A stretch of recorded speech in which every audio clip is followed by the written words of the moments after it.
Hi అండి, అందరూ బాగున్నారా? ఇదండి, మేము మొన్న ఊరు వెళ్ళాము మా బంధువుల ఇంటికి. అక్కడ పోతే వాడు అలసంద పప్పు వడ నాటుకోడి పులుసు చేశారు. అలసంద వడ నాటుకోడి పులుసు లేకి బాగుంటుంది చేయమని ఆమె చేయమంటే ఆమె వండుకొని ఏమనిందంటే, మీరు చేసే విధానం వేరు, మేము చేసే విధానం వేరు, నేను రుబ్బిస్తాను పిండి మీరే చేయండి అనేసి అనింది. కట్టెల పొయ్యి అంటించారు.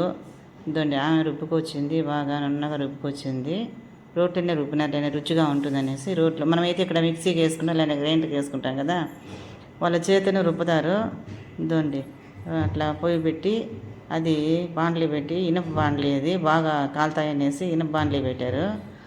దాంట్లో వడలు చేస్తాయి, ఎంత కలర్ఫుల్గా వచ్చాయి చూడండి, గోల్డ్ కలర్లో. టేస్ట్ అయితే సూపర్గా ఉంది, ఎందుకంటే కట్టెల పొయ్యి మీద వండుకొని తింటాం కాబట్టి టేస్ట్ అయితే సూపర్గా ఉండింది. వాళ్ళు అట్టే తట్టి వేసుకుంటారంట, మేమైతే హోల్ లాగా పెట్టుకుంటాము, అవి పెట్టే బాగుంటుంది. మా అత్తమ్మ మరి చేసేది కాబట్టి నాకు అది అలవాటు కదా, ఆ విధంగా చేస్తాను. టేస్ట్ అయితే సూపర్.